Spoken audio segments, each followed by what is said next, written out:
last year, I had the pleasure of leading off doing the first talk of the evening. And tonight, I'm very happy that that person will be Heather Galindo. Heather Galindo is the Assistant Director of Science for COMPAS. Heather's Doctor of Research at Hopkins Marine Laboratory combined approaches from oceanographic modeling and field ecology, population genetics to track how marine larvae move through populations. Heather's 5 minutes tonight will be on scientist engagement in the modern world. So please welcome Heather Galindo. Why they do what they do. Many of them will say it's because they have an intense curiosity about how the world works. They also want to know how and why the world is changing, and just perhaps if there's anything we can do about it. But of course, scientists aren't alone in this, right? There's many, many people, screaming throngs at stadiums, who also want answers to these questions. So it seems like a perfect storm. There's people with information, and there's people who want answers.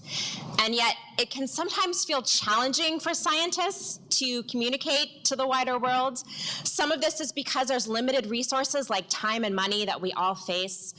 Some of it is because of issues like this. They're afraid that maybe not everyone will appreciate what they have to offer, right? There's the relevance question.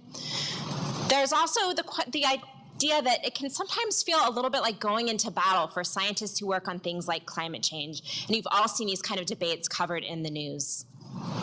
And finally, there's this problem that scientists speak a little bit of a different language than a lot of people, and it can be really hard to make this translation happen. But despite all these challenges, I'm happy to say that many scientists are taking this on. And in part, this is because, as phrased here by Steve Schneider, who is an acclaimed climate scientist, staying out of the fray isn't taking the high road, it's just passing the buck. And this is the idea that if you don't talk about your science, either no one will know what you're doing, or other people might talk about it, and they may have a different agenda.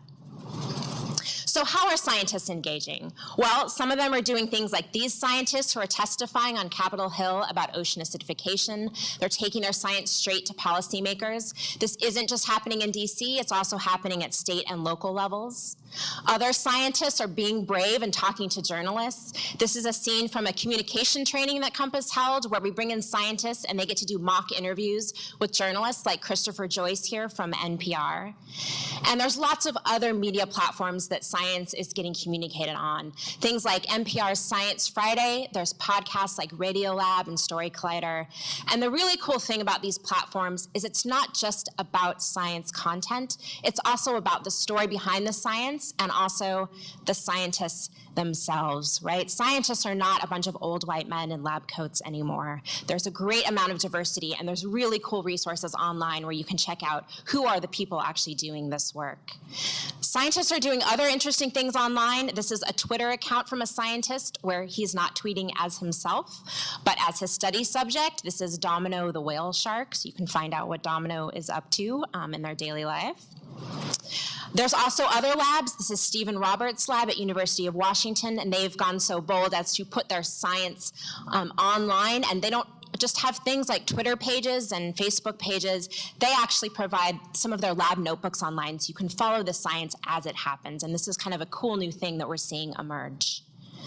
There's other scientists who are actually using the internet to get their science done. Galaxy Zoo is a place where people at home can help identify new galaxies based on telescope photos. And Foldit is based at University of Washington, and this is essentially a video game where people try out different configurations of protein folding. And they've actually already had great success in making advances in medical science with this. And finally, scientists, of course, were always worried about funding, so now there are crowdsourced funding sites online. These are really great for funding small projects, and I encourage you to check some of them out if you want to find a way to support some science directly. Graduate students especially find this very useful. And there's a whole community that's come together under the umbrella of Science Online, and these are not just scientists, but artists, journalists, other types of communicators that are interested in both communicating about and doing science online. But I don't want to leave you with the impression that scientists are only gauging online. You know, we're all here in person. We want to talk to each other in person. And there's scientists like Nalini Nadkarni who are leading things like the Sustainability in Prisons Project. This was actually here in Washington State, where they bring ecological research and ecological restoration projects into Washington State prisons. And this helps not only the prisoners, but also the scientists doing the work. And things like this are happening all over the place. And finally, at the end of it, there's things like what we're all here to do tonight. And I don't know about you, but I am here to hear a bunch of really cool science stories.